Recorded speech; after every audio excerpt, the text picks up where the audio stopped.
Welcome to this week's Movie Math, where Warner Brothers might be considering going all Amanda Waller on Will Smith and Margot Robbie's Suicide Squad contracts. Sure, their new film Focus opened at #1, but it underperformed even with low expectations. The grifter flick was pegged at a $20 million plus debut, yet only managed to lift $19 million from audiences' pockets. That makes for one of the lowest debuts of Smith's career, and means Robbie is simply the latest actress to be considered hot, yet can't actually sell movie tickets. Will the Harley Quinn role give her a Scarlett Johansson-type transformation? We'll have to wait and see, but let's just remember that the character's silver screen debut is in the hands of David Ayer, not a female-centric filmmaker like Joss Whedon or even Luc Besson, who both seriously contributed to the reimagining of Johansson.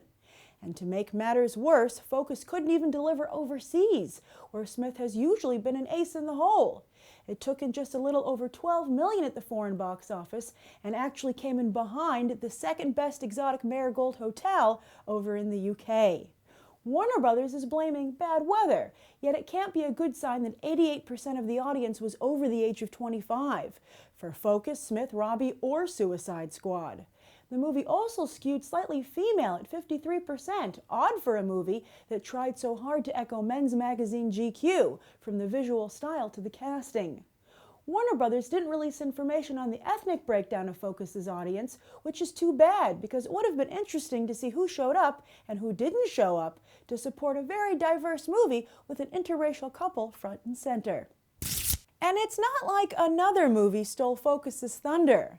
The Lazarus Effect also hit theaters yet debuted at #5, another flop for Olivia Wilde, yet another actress who hasn't been able to parlay admiration for her looks into box office muscle. And while horror producer Jason Blum's lowest debut remains Dark Skies back in 2013, The Lazarus Effect is now his second lowest debut to date. However, don't feel bad for Blum. Not only has he just come off of that Oscar nomination for Whiplash, but his next movie, Unfriended, is expected to open bigger than The Lazarus Effect and even Focus. But it wasn't all doom and gloom this weekend as we turn our attention to the rest of the box office. Kingsman The Secret Service was able to hold on to the #2 spot for the third week in a row, fending off newcomers as 50 Shades slipped below it. It now looks poised to break the century mark stateside. Excellent news for those hoping for a sequel. Kick-Ass didn't even make it to $50 million. Paramount Animation has also got to be very proud of their SpongeBob sequel, which also held relatively steady in its fourth weekend. Then at #4 we find 50 Shades of Grey, suffering another big drop, 50% this time, in its third weekend.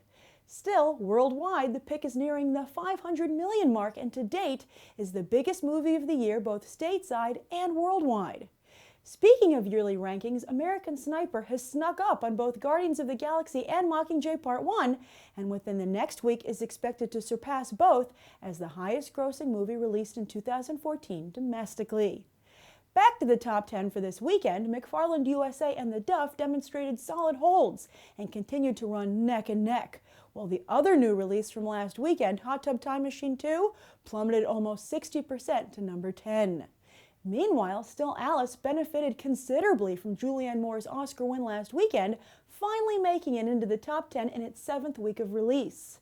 Birdman also saw a huge surge, while The Theory of Everything and Whiplash also went up a bit. Impressive, considering all three movies are now available on DVD.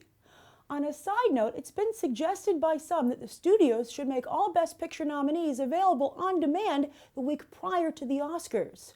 Would that make you more likely to watch the nominees or the Oscars? Or do you just want them to nominate movies you watch in the first place, damn it? As for this coming weekend, Chappie is expected to do Focus-level business, as bad a development for Neil Blomkamp as it was for Will Smith. But at least neither is doing as poorly as Vince Vaughn is expected to do. And that's the weekend box office. I'm Grace Randolph, and we just did some movie math. As always, thanks for watching, and I hope we'll go beyond the trailer for these other top movies.